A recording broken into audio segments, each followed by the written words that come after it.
L'intégration de capteurs multispectraux sur des drones a ouvert un large éventail d'applications dans de nombreux domaines.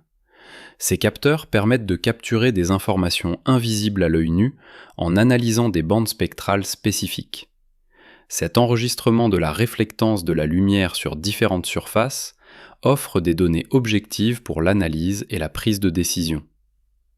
Nous allons passer en revue les principaux secteurs qui bénéficient aujourd'hui de cette technologie.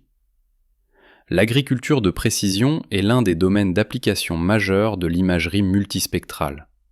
La technologie permet de réaliser plusieurs types d'analyses. Premièrement, des cartes de vigueur végétale. En utilisant des indices comme le NDVI, il est possible d'évaluer la santé de la végétation sur l'ensemble d'une parcelle, identifiant ainsi les zones de stress ou de croissance anormale. Deuxièmement, ces données permettent de créer des cartes de préconisation d'apports azotés. En modulant les apports d'engrais uniquement là où c'est nécessaire, les agriculteurs peuvent optimiser leur rendement tout en réduisant les coûts et l'impact environnemental. D'autres applications incluent la détection et la caractérisation des adventices, mauvaises herbes, la quantification précise des dégâts causés par le gibier ou des événements météorologiques et l'analyse de sentiers d'animaux, une tâche où le multispectral peut être couplé à la thermographie pour plus d'efficacité. La viticulture est un autre grand domaine d'application. Similaire à l'agriculture, les analyses permettent de générer des cartes de vigueur pied par pied, de préconiser des traitements ciblés, de cartographier l'enherbement entre les rangs et d'aider à la détection précoce de maladies comme le mildiou ou la flavescence dorée. Dans le secteur de la foresterie et de l'arboriculture, bien que son usage soit moins répandu, le potentiel est considérable. L'imagerie multispectrale offre un gain de temps majeur pour l'exploitation des parcelles.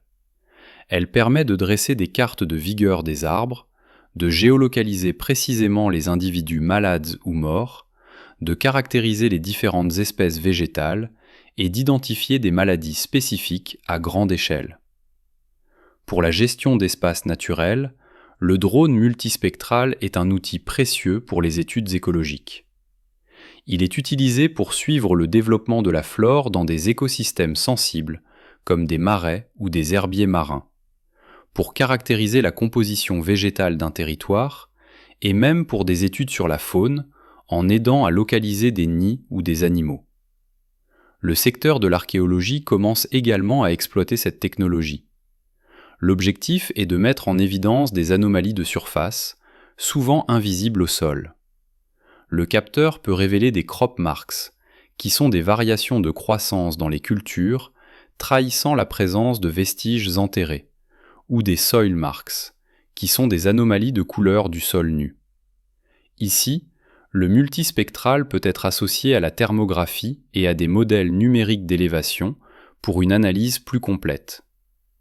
D'autres domaines d'application restent encore peu explorés, mais prometteurs, notamment la géologie, pour la caractérisation des roches ou l'étude de l'évolution des glaciers, ainsi que l'océanographie ou les études atmosphériques. Voici qui conclut l'épisode d'aujourd'hui. N'hésitez pas à vous rendre sur escadrone.com et à nous suivre sur les réseaux sociaux pour en savoir plus. À très bientôt!